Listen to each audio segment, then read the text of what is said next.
But आपको लगता है कि किसी के अरमान नहीं रुक रहे हैं जो पेरेंट्स को पता होता है ऑलरेडी, तो उसमें कॉन्डम इस्तेमाल करना ज़्यादा इंपॉर्टेंट होता है। इवन बल्कि मैं तो एक स्टेप और फर्दर जाऊंगा कि सेफ प्लेस भी समझाना बहुत इंपॉर्टेंट होता है। बहुत बार क्या होता है, लोग डेस्परेशन में सेक्स कर लेते हैं। जब उनको पता होता है कि फलाने ने सेक्स कर लिया तो उनको लगता है कि अगर मैंने नहीं किया ना तो मैं ऑड वन आउट हो जाऊंगा। फ्रेंड ने कहा मैं तुझसे तभी दोस्ती करूंगा, मैं तभी तुझे गर्लफ्रेंड बनाऊंगा जब तुम ऐसा मेरे साथ करोगे, सेक्स करोगे। वीडियोग्राफी पे अपने प्राइवेट पार्ट्स दिखाना, बिल्कुल। मतलब ब्रेस्ट की फोटोग्राफ्स या अपनी वजाइना की या मेल के पेनिस की एंड ऑल दैट स्टफ। नमस्कार दोस्तों, इस वीडियो में हम बहुत ही इंपॉर्टेंट टॉपिक की बात करेंगे। वो ये है कि वर्जिनिटी लूज करने की सही उम्र क्या है, 15 साल या 35 साल।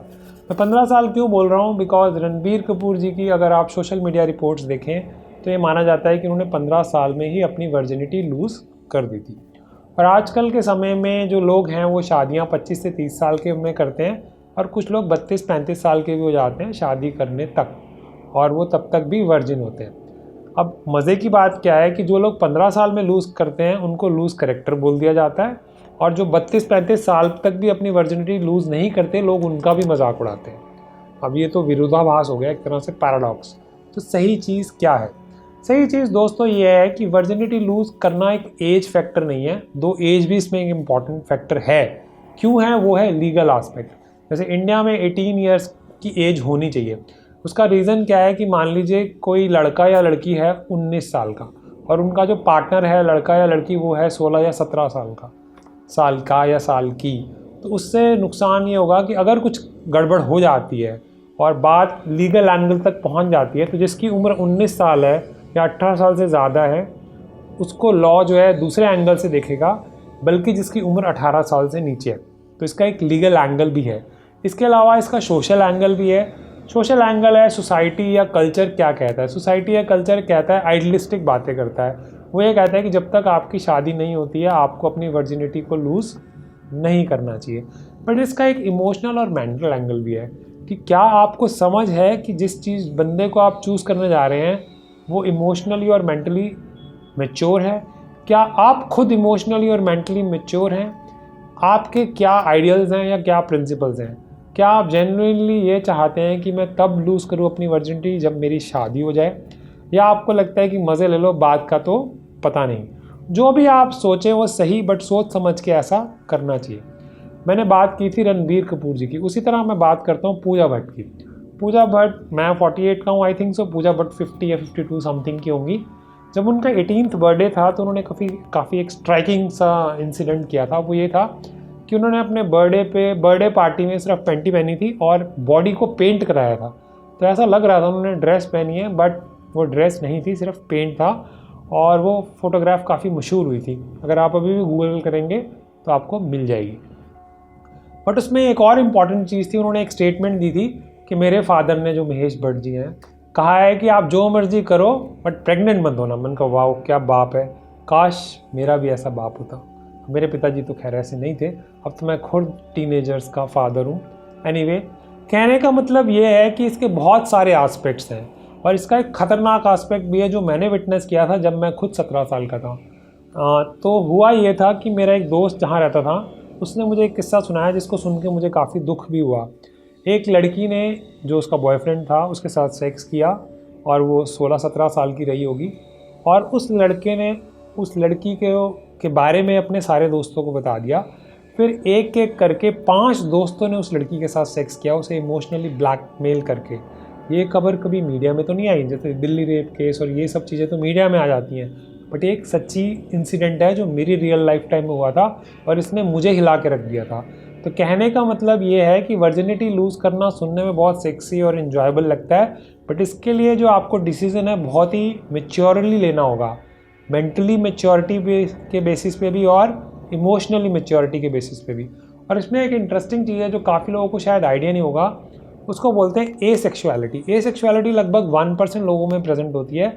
इसका मतलब ये होता है कि ये लोग केपेबल तो होते हैं एक रोमांटिक रिलेशनशिप बनाने के लिए, बट इनका बिल्कुल इंटरेस्ट नहीं होता मास्टरबेट करने के लिए भी या इवन सेक्स करने के लिए भी। तो अगर कोई पूरी ज़िंदगी भी ब्रह्मचार्य का व्रत रखना चाहता है तो उसमें कोई भी प्रॉब्लम नहीं है। एक और इम्पॉर्टेंट जो एस्पेक्ट है वो ये है जो स्किन स्पेशलिस्ट होते हैं, जब हम स्किन की प्रैक्टिस करते थे, मतलब मैं तो साइकेट्रिस्ट हूँ बट हमारी पोस्टिंग लगती थी स्किन में, तो हमें ये सिखाया जाता था कि जो सेक्सुअली ट्रांसमिटेड डिसीज़ होते हैं, इसका मतलब जो सेक्स के से होने वाले इन्फेक्शंस हैं, वो सबसे ज़्यादा कॉमन 3S में होते हैं, स्टूडेंट्स, सोल्जर्स एंड सेंट्स, जिनसे उम्मीद की जाती है कि वो सेक्स से बचे रहेंगे। जैसे आशाराम बापू जी का केस हुआ कि संत से उम्मीद नहीं की जाती कि वो ऐसा करेगा, बट उन्होंने ऐसा किया और वो बिहाइंड द बार्स हैं।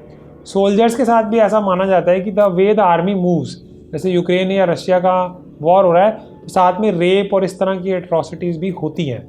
और स्टूडेंट्स, जिनसे माना जाता है कि वो पढ़ाई पे ध्यान दें, कुछ इधर उधर ना जाएं। और कई बार तो क्लिनिक पे भी होता है कि पेरेंट्स ये कहते हैं कि हमारे बच्चे तो कुछ नहीं करते, ये बहुत ही सीधे हैं। या तो पेरेंट्स सीधे हैं या बच्चे को कोई इमोशनल इशू भी हो सकता है। क्योंकि मुझे याद है जब मैं 9th स्टैंडर्ड में था तो मैंने सुना था कि इंग्लैंड में पेरेंट्स कि अगर बच्चे इंटरेस्टेड ना हो गर्लफ्रेंड या बॉयफ्रेंड बनाने के लिए और उनकी उम्र 13 से 15 साल हो जाए, तो वो डॉक्टर के पास लेके जाते हैं, साइकोलॉजिस्ट के पास दिखाने के लिए कि इसको कोई इमोशनल इशू तो नहीं है। मैंने कहा वाह यार, क्या प्रोग्रेसिव कंट्री है, काश हमारी कंट्री भी उस लेवल पे जाए। बट अब बात क्या हुई है कि अचानक 15-20 साल में इतना ज़बरदस्त जनरेशन गैप आया है कि जो हमारी जनरेशन वाले लोग हैं वो नई जनरेशन की नीड्स को समझ ही नहीं पाते। एक तो उनकी शादी की उम्र आगे चली गई 5-10 साल, ऊपर से उनका सोशल मीडिया एक्सपोजर जो है वो बहुत ज़्यादा हो गया, पोर्नोग्राफी की अवेलेबिलिटी ज़रूरत से ज़्यादा हो गई, और आपस में बच्चों का जो कनेक्शन है वो ग्लोबल लेवल पे चला गया, यूरोपियन स्टैंडर्ड्स या अमेरिकन स्टैंडर्ड्स को मैच करने लगा। और हम उम्मीद करने लगे अपने रिलीजियस या बैकग्राउंड या कल्चरल चीज़ों की, जो हम अपनी उम्र में तो नहीं करना चाहते थे। हम चाहते थे कि ये हो जाए, ऐसा ना हो, काश हम कर पाते। लेकिन जब हमारे बच्चों की बात आती है तो हमारी सोच वही रूढ़िवादी हो जाती है। तो इसलिए ये बहुत ही ज़्यादा इम्पॉर्टेंट है कि इसका एक एस्पेक्ट नहीं है, इसके मल्टी डायमेंशंस हैं। एक तो आपकी पर्टिकुलर बायोलॉजिकल एज है, क्या आप शारीरिक तौर पर रेडी हैं।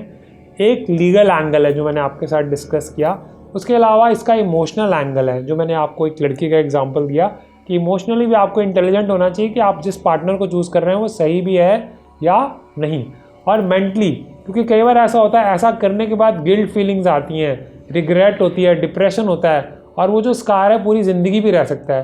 तो you should be very very sensible enough to consider all these aspects, because सबसे ज़्यादा इंपॉर्टेंट ये वीडियोज़ बनाए क्यों जा रहे हैं। अब इसमें भी एक प्रॉब्लम है। प्रॉब्लम क्या है कि आइडली जो एजुकेशन है ये नंबर 1 किसको देनी चाहिए, पेरेंट्स को। बट पेरेंट्स खुद ही कंफ्यूज रहते हैं और बचपन में उनको भी अपने माँ बाप से ऐसी कोई एजुकेशन नहीं मिली, तो वो इस बताने की स्थिति में नहीं होते, या बच्चे सच भी बोलते हैं तो वो सुनने की स्थिति में नहीं होते। वो बोलते देते हैं कि बच्चों को बोल बेटा जो या बोलना है, या बोल बेटी, और बेटी बोलते तो पता नहीं क्या हो जाएगा। तो दैट इज़ इम्पॉर्टेंट। सेकेंड बात आती है टीचर्स की। जब टीचर्स की बात आती है तो बायोलॉजी के टीचर तो अक्सर चैप्टर या तो टेक्निकली पढ़ाते हैं, इमोशनल एंगल उसमें एस्पेक्ट नहीं डालते, जो प्रैक्टिकली बहुत ज़्यादा इंपॉर्टेंट है, या फिर चैप्टर ही गोल कर देते हैं। और कई बार तो मैंने ये भी सुना है अपने दोस्तों से कि हमारी टीचर ने तो चैप्टर पढ़ाया नहीं, मेरी ने तो पढ़ाया था भैया, I will be very honest, हमारी साइंस की मैम ने तो पढ़ाया था, चैप्टर पढ़ाया ही नहीं, या बोले इसमें से कुछ खास आएगा नहीं, तुम इसे जाने दो। और बच्चे जो है इंतज़ार कर रहे होते हैं कि कब वो चैप्टर आएगा। और उसके बाद जब टीचर्स भी नहीं पढ़ाते, उसके बाद आता है प्रोफेशनल, जैसे सारिका मैम और मैं हैं।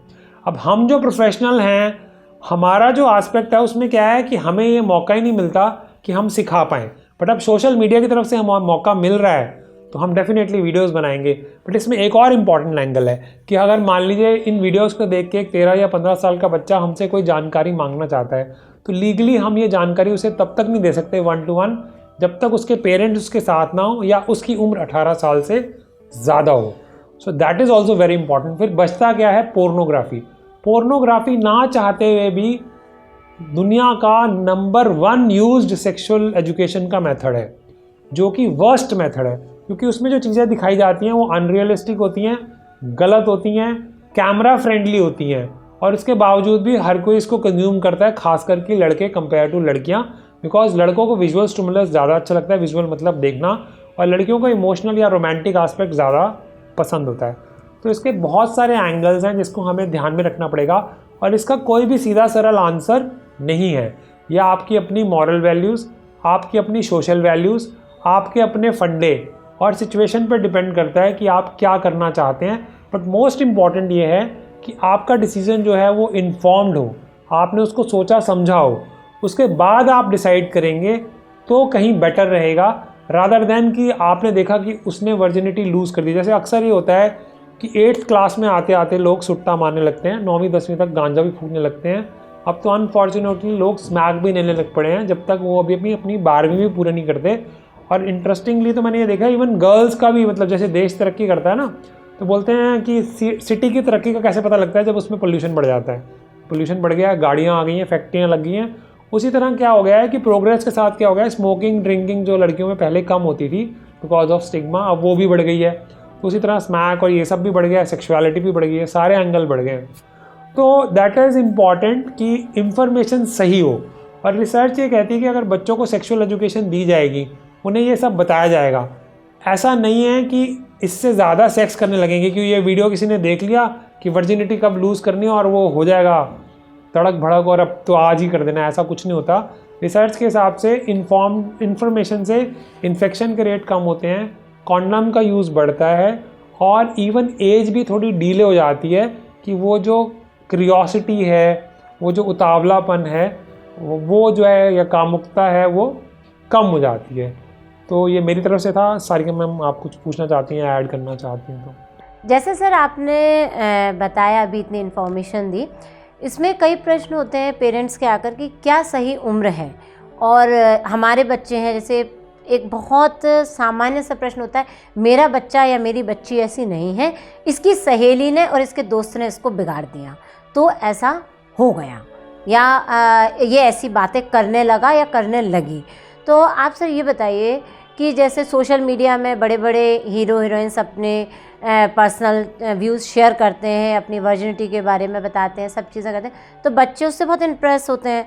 तो हमें पेरेंट्स को क्या सही जानकारी देनी चाहिए, किस तरह से हम पेरेंट को एजुकेट करें कि वर्जिनिटी कितनी इम्पोर्टेंस रखती है, उसका सोशल एस्पेक्ट क्या है, उसका साइकोलॉजिकल एस्पेक्ट क्या है और उसका फिजियोलॉजिकल एस्पेक्ट क्या है।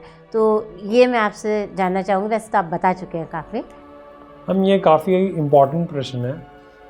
काफ़ी सारे पेरेंट्स तो इसके बारे में पहले बात ही नहीं करना चाहते और वो ये मान के चलते हैं कि शादी के बाद ही ऐसा पहले होगा, हमारे बच्चे ऐसे नहीं हैं, हमारे संस्कार ऐसे हैं एंड ऑल दैट स्टफ। और मैं रिस्पेक्ट करता हूँ इस बात की भी, बट समय बदल भी रहा है, ना चाहते हुए भी सेक्स तो होता ही है।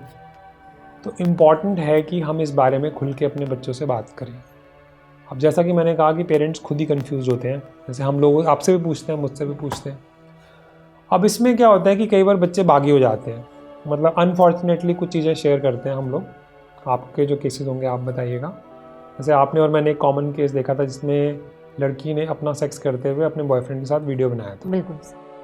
और उसमें जब मैंने उनसे पूछा था कि ये वीडियो लड़के ने बनाया था या लड़की ने, तो उसने कहा था कि मैंने रिक्वेस्ट की थी, मेरा पहला सेक्स था और मैं उसे रिकॉर्ड करना चाहती थी।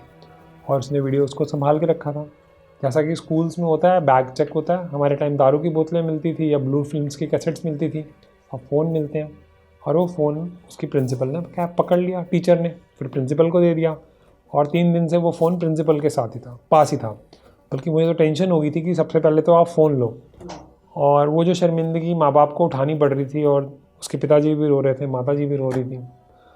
अब वो सारी चीज़ें प्रैक्टिकल हैं। तो एक तो इसका आइडियलिस्टिक आंसर क्या है कि वर्जिनिटी तभी लूज़ करनी चाहिए जब आपकी शादी हो जाती है, उससे पहले नहीं करनी चाहिए। अब इसमें प्रैक्टिकलिटी से हम भाग नहीं सकते। प्रैक्टिकलिटी ये है कि अगर आपको वर्जिनिटी लूज़ ही करनी है, अब जैसे हम मेडिकल फ्रेटर्निटी से हैं, जितने मेरे फ्रेंड्स हैं वो भी डॉक्टर्स हैं, हम लोग आपस में भी बात करते हैं कि आने वाले टाइम में क्या होगा। तो ज़्यादातर मेजॉरिटी का मानना तो यही है। और इंटरेस्टिंगली आप जानती भी हैं जैसे कि मैंने 12 साल पढ़ाया MBBS के डॉक्टर्स को जो MD की तैयारी कर रहे होते हैं। तो जब भी वो क्लिनिक पे आते थे अपनी प्रॉब्लम्स लेके, जब भी जैसे मैंने क्लास ली 100 बच्चों की या 200 बच्चों की जो खुद MBBS हैं और MD कर रहे हैं, उम्र 27-28 हो गई है, किसी का फर्स्ट अटैम्प्ट में होता है, किसी का थर्ड अटैम्प्ट में भी नहीं हुआ। मैंने अगर 100 लोगों से पूछा है तो 99 ने ऑलरेडी सेक्स किया हुआ है। तो वो क्या बोलते हैं उसको, छतुरमुर्ग की तरह मिट्टी में अपना सर घुसाना या कुएं के मेंढक बनने का कोई लॉजिक नहीं है। मोस्ट इम्पॉर्टेंट ये है कि ये बोलना इम्पॉर्टेंट है कि ठीक है, खुद पे संयम रख सकते हो तो रखो, नहीं तो कॉन्डम का इस्तेमाल करो। एक और केस आपको ध्यान में होगा जो हमारे क्लिनिक पे आया था, जिसमें लड़की थी, वो बोल रही थी कि मैं फर्स्ट फ्लोर से जंप मार दूंगी अगर तुमने गोवा मुझे अपने बॉयफ्रेंड के साथ नहीं जाने दिया। अब कोई लड़की बिना शादी के 19-20 साल की उम्र में गोवा जा रही है अपने बॉयफ्रेंड के साथ 3 दिन के लिए, तो इसका क्या मतलब हो सकता है? इसमें शायद किसी को भी कन्फ्यूजन नहीं होगी। तो उसमें भी यही बोलना पड़ा था कि कॉन्डम का इस्तेमाल करें।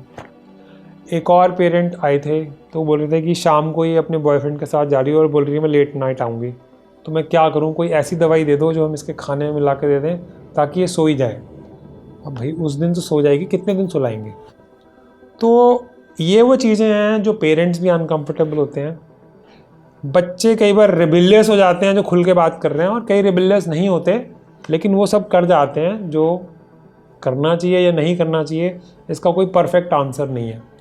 तो इन सब चीज़ों की वजह से ही मोटिवेट हुआ, और आपको भी पता है कि मेरे फ्रेंड्स, आपके भी फ्रेंड्स ने आपसे भी बात की है इस बारे में, because we are the professionals, we actually know what is the right and the wrong thing to do in which way. बाकी तो ये इंडिविजुअल का डिसीजन है, वो कब क्या करना चाहता है।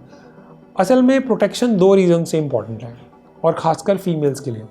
मेल्स के लिए तो वो इम्पॉर्टेंट है कि उनको सेक्सुअल इन्फेक्शन ना हो, बट फीमेल लड़की के लिए तो ये बहुत ज़्यादा इम्पॉर्टेंट है कि प्रेगनेंसी ना हो। अमेरिका को बहुत विकसित देश मानते हैं, बट इंडिया के मुकाबले I think so research point of view से टीनेज प्रेगनेंसीज अमेरिका में कहीं ज़्यादा होती हैं कंपेयर टू इंडिया। अब उसका रीज़न ये है कि यहाँ पे रिप्रेस्ड है, बट आने वाले टाइम में ये रिप्रेशन कम होगा। बट अगर एजुकेशन भी कम रहेगी तो इंडिया का भी वही हाल होगा, और टीनेज प्रेगनेंसी का जो है बहुत ज़्यादा नुकसान होता है। सेल्फ कॉन्फिडेंस कम होता है, और जो लोग जो मर्जी बोलें, हॉट बोलते हैं, बाद में वही स्लट हो जाती है। तो it is very very important कि आप क्या कर रहे हैं, किस बंदे के साथ कर रहे हैं, वो रिलायबल है भी या नहीं। बल्कि लड़कियों को तो कहीं ज़्यादा 10 बार सोचने की ज़रूरत है, और मैं एक एग्जांपल तो खतरनाक ऑलरेडी दे ही चुका हूँ। तो मेरे हिसाब से तो आपको ध्यान ही होगा, हम एक प्रिंसिपल मैम ने, सारिका मैम, और मुझे रिक्वेस्ट किया था कि सेक्स एजुकेशन के सेशंस आप लीजिए। तो मैम ने कहा आप बता देना। तो जब मैम से हमने कहा कि मैम सेशन तो इस पे ख़त्म होगा कि यूज़ कॉन्डम्स, तो मैडम ही थोड़ी हिचकिचा गई थी कि नहीं ये मत बोलना। मैंने कहा मैडम आप बीइंग ए प्रोफेशनल, जो चीज़ बच्चे गूगल करके 2 मिनट में पता लगा सकते हैं, उसको हम छुपाएंगे तो वो झूठ बोलने के बराबर ही है। तो आइडली आप जो एजुकेट करना चाहते हैं अपनी फैमिली वैल्यूज़ के हिसाब से वो आप एजुकेट कर दीजिए। बट आपको लगता है कि किसी के अरमान नहीं रुक रहे हैं, जो पेरेंट्स को पता होता है ऑलरेडी, तो उसमें कॉन्डम इस्तेमाल करना ज़्यादा इंपॉर्टेंट होता है। इवन बल्कि मैं तो एक स्टेप और फर्दर जाऊंगा कि सेफ़ प्लेस भी समझाना बहुत इंपॉर्टेंट होता है। कि गाड़ी के पीछे पुलिस वाले ने पकड़ लिया और उसके बाद खबर बन जाती है। खबर तो नहीं बनती है, आमतौर पर जो पुलिस वाला है वो काफ़ी सारे पैसे ले लेता है, घर वालों को शर्मिंदा करते हैं। तो ये बहुत पेचीदा सा है, बट सच में ये सब चीज़ होती है, ऐसा नहीं है। ये सब हमें क्लिनिक पे देखने के लिए मिलता है। बिल्कुल सर, आपने इसे सही बताया कि ये सारे एस्पेक्ट्स जो हैं वो पेरेंट्स आते हैं, अपने बच्चों के साथ आते हैं और हमें शेयर करते हैं कि मेरे बच्चे के साथ ये चीज़ हो गई। तो मेरा जो दूसरा प्रश्न ये है कि कई बच्चे भी स्वयं से पूछना चाहते हैं कि कब उन्हें वर्जिनिटी लूज़ करना चाहिए, किस तरह से करनी चाहिए, और सही उम्र क्या है, और क्या वो जो पार्टनर चूज़ कर रहे हैं क्या वो हमेशा उनके साथ रहेगा। मैम ये काफ़ी मज़ेदार प्रश्न है एक्चुअली। बहुत बार ऐसा होता है कि जब पेरेंट्स मेरे से पूछते हैं या मेरे दोस्त भी पूछते हैं, उनके बच्चे का जब अफेयर चल रहा होता है और वो बच्चा 10वीं 11वीं में होता है, तो मैं तो यही राय देता हूँ कि पूरी सपोर्ट करो अपने बच्चे की, क्योंकि 95 to 98% चांसेस हैं कि अफेयर अपने आप ही टूट जाएगा। तो पहला प्यार जो होता है वो 98% लोगों की उससे शादी नहीं होती है, चाहे वो जो मर्जी कहते रहें। अब कई नियर एंड डियर वंस में भी है, उनका नाम लेना ठीक नहीं होगा, नहीं तो वो चिल्लाने लगेंगे जिन्होंने बोला था कि यही हमारा पार्टनर है, बट वो पार्टनर नहीं रहा। और इवन हम अपना भी पहला प्यार याद करें तो वो पहला प्यार ही है, उससे शादी नहीं हुई। तो 98% लोगों की तो लगभग शादी नहीं होती है जो उनका पहला प्यार होता है। तो ये कॉन्सेप्ट तो उनको क्लियर होना चाहिए। बल्कि आजकल की जनरेशन है उनको तो क्लियर होता है कि 24-25 साल से पहले कोई भी जो रिलेशनशिप है वो स्टेबल नहीं होने वाला जब तक प्रोफेशनल या फाइनेंशियल लाइफ जो है सेटल अभी नहीं हुई हो। खासकर स्कूल के रिलेशनशिप तो हो ही नहीं पाते। दूसरा सवाल मैं आपका भूल गया मैम, उम्र के हिसाब से। सर कि हमारा पार्टनर हमें कैसे चूज़ करना चाहिए। देखिए इसमें मैम एक तो ये है कि हमने उस पार्टनर को चूज़ किया जिससे हम शादी करने वाले हैं, तो बात ही ख़त्म हो गई, फिर तो कोई प्रॉब्लम ही नहीं है। या हमने ऑलरेडी रिलेशनशिप पक्का कर लिया, हमारी सगाई हो गई है, हम शादी करने वाले हैं, व्हाटएवर। बट उसमें भी कई बार मैंने देखा है ऐसा होता है कि अगर लड़की सेक्स के लिए मान जाए तो लड़का बोलता है तेरा करैक्टर ठीक नहीं है, क्योंकि करैक्टर तो उसका भी ठीक नहीं है अगर वो इंटरेस्टेड है। अब ये बहुत ही ट्रिकी क्वेश्चन है एक्चुअली। एक एग्जांपल तो शुरू में हमने दे ही दिया जिसको मैं रिपीट नहीं करना चाहता। पार्टनर सिलेक्शन तो बहुत ही ज़्यादा इंपॉर्टेंट है इसमें। उसका रीज़न ये है, जैसे आपको अपना पहला प्यार याद रहता है, मुझे भी याद आ रहा है इस वीडियो को बोलते हुए, अपना क्रश, तो उसमें ये इम्पॉर्टेंट है कि वो भी मेंटली और इमोशनली मैच्योर हो। बहुत बार क्या होता है, लोग डेस्परेशन में सेक्स कर लेते हैं। जब उनको पता होता है कि फ़लाने ने सेक्स कर लिया तो उनको लगता है कि अगर मैंने नहीं किया ना तो मैं ऑड वन आउट हो जाऊंगा। रिसेंटली अभी मुझे पता लगा था, एक रेपुटेटेड स्कूल दिल्ली में जिसके एक बच्चे को मैंने देखा था, उसने बताया कि हमारे वो एक ग्रुप है, वो बच्चों को तभी एंटर कराता है जब वो सब ने पोर्न देखी हो, मतलब ये कंडीशन है। हाँ, एक और रेपुटेटेड स्कूल है हमारे टाइम का जिसमें लड़कियों को बहन जी बुलाते थे अगर उनका बॉयफ्रेंड ना हो। तो ये सोशल प्रेशर में, और कॉलेज में मैंने खुद देखा था MBBS में कि कुछ का अफेयर चल गया तो उसकी सहेली का भी अफेयर चल गया किसी और से, इसलिए क्योंकि उसकी सहेली का अफेयर चल गया तो अब उसको भी चलाना है। उनका तो टूट गया, इसकी शादी उससे हो गई, जबकि ये शायद उसको कभी पसंद भी नहीं करती थी। बाद में जो रोना धोना है वो अलग बात है। अब ये बोलना तो आसान है, बट इसमें एक फंक्शनैलिटी या इमोशनैलिटी की बात करें। फंक्शनैलिटी मतलब फैक्ट्स के हिसाब से जाना कि क्या सही है क्या नहीं। इमोशनैलिटी मतलब हो गए इमोशनल, कर लिया जो काम। और टीनेज में एक समस्या क्या आती है, इमोशंस पहले आते हैं, इम्पेशंस पहले आती है, समझ बाद में आती है। तो इसमें अगर पेरेंट्स के साथ कम्युनिकेशन अच्छा है, टीचर्स के साथ कम्युनिकेशन अच्छा है, अपने कज़न ब्रदर या सिस्टर के साथ कम्युनिकेशन अच्छा है, आपको प्रॉपर सेक्सुअल एजुकेशन है, और जैसा कि रिसर्च भी कहती है, रिसर्च ये कहती है कि सेक्स बढ़ेगा नहीं एक तो एजुकेशन से, दूसरा बच्चे डीले कर देंगे एज को, तो पेरेंट्स के लिए तो और भी बढ़िया बात है। तो वो खुल के बात करें। और इसमें कॉन्डम के अलावा जो दूसरी इंपॉर्टेंट चीज़ है वो है safe place. Yes sir, that is very important. Third and the most important is safe person. Yes, that is very important. और प्रोटेक्शन का यूज़ करना इन्फेक्शन के लिए भी और प्रेगनेंसी से बचने के लिए भी। बाकी मैम आप कोई अपना केस डिस्कस करना चाहें तो आप बता सको। बिल्कुल सर, जैसे आपने अभी बताया कि एक ग्रुप जो स्कूल का है, इसी में मैं बताऊंगी। अभी हमने कुछ दिनों पहले ही एक बच्चे अपने मदर के साथ आई थी काउंसलिंग में, तो उसको जब पूछा गया कि बेटा क्या तकलीफ़ है तुम्हें, वो एक हफ्ते से अपने घर में किसी से बात नहीं कर रही थी और कोई मतलब स्कूल भी नहीं जा रही थी। तब मदर को चिंता हुई, स्कूल काउंसलर ने भी कहा कि आप काउंसलिंग करें। उसने स्कूल काउंसलर को अपना कुछ भी नहीं बताया क्योंकि वो उसी स्कूल में पढ़ रही है। उसे था कि भाई ट्रस्ट इश्यूज़ हैं, कहीं ऐसा ना हो कि कोई मेरी बात सुन ले या किसी को पता पड़ जाए। तो उन्होंने अपने घर में उन्होंने कहा बाहर किसी को कंसल्ट करिए। जब वो बच्चा आया तो उससे पूछा, क्योंकि पहले रेपो में तो हर बच्चा थोड़ा सा डरा हुआ रहता है, हिचकिचाता है, उसको ये अंदर से लगता है कि क्या मेरी बात खुल तो नहीं जाएगी, अगर मैंने मैम को बताई तो कहीं ऐसा तो नहीं मेरे मम्मी पापा को बताएंगे, पता नहीं मुझे कितनी बड़ी सज़ा मिलेगी, ये सब होगा। तो बच्ची रोई चली जा रही थी। तो मैंने उससे पूछा कि बेटा क्या हुआ, क्या किसी ने आपको बहुत डांटा, कोई आपका एग्ज़ाम ख़राब हो गया, कोई दोस्ती टूट गई आपकी, कोई ऐसा दोस्त है या सहेली है जिसने आपको धोखा दे दिया। तो उसने बताया कि मैम मेरी फ्रेंड जो है उसका बॉयफ्रेंड था, तो हमारी 5 फ्रेंड्स का ग्रुप है और सबके बॉयफ्रेंड थे और सब लोग ना घूमने जाते थे, डेट पे जाते थे और मेरा कोई भी नहीं था। तो वो लोग मुझे चढ़ाते थे और मुझे ऐसा लगता था मेरी सारी सहेलियाँ मुझसे छूट जाएंगी, क्योंकि हम सब लोग फर्स्ट से एक ही स्कूल में पढ़ रहे हैं और अभी वो 8th-9th क्लास के बच्चे थे। तो उनको था कि मेरे सारी सहेलियाँ चली जाएंगी, मैं कहाँ जाऊँगी।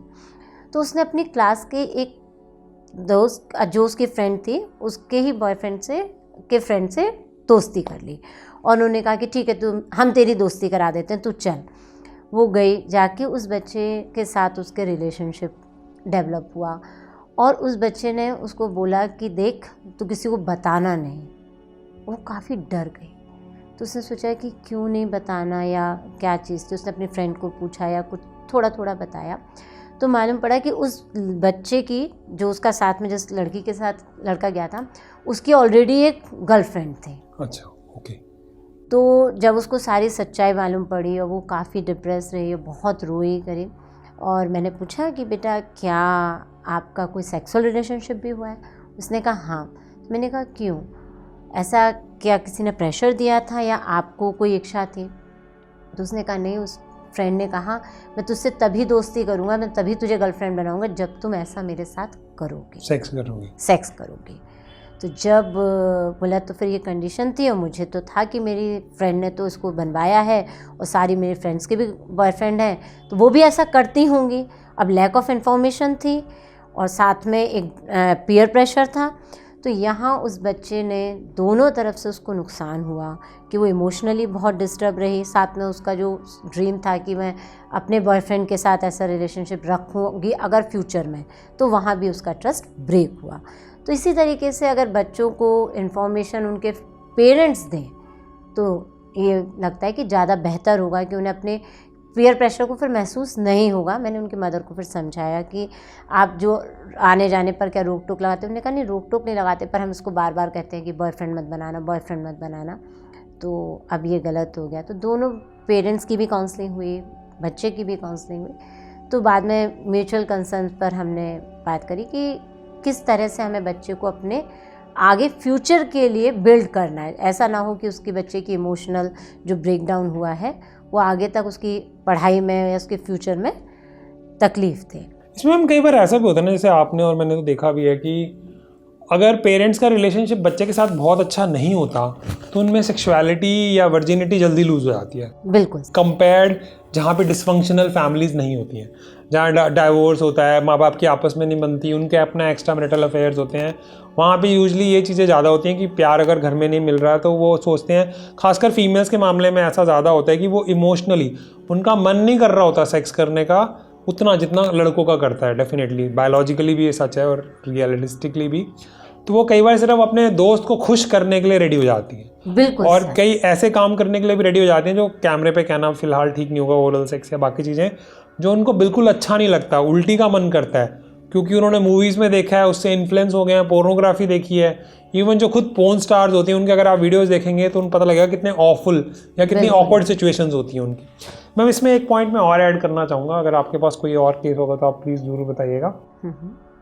कई लोगों को ना आजकल होता है सेक्स टेक्सिंग और वीडियोग्राफी पे अपने प्राइवेट पार्ट्स दिखाना, मतलब ब्रेस्ट की फोटोग्राफ्स या अपनी वजाइना की या मेल के पेनिस की एंड ऑल दैट स्टफ।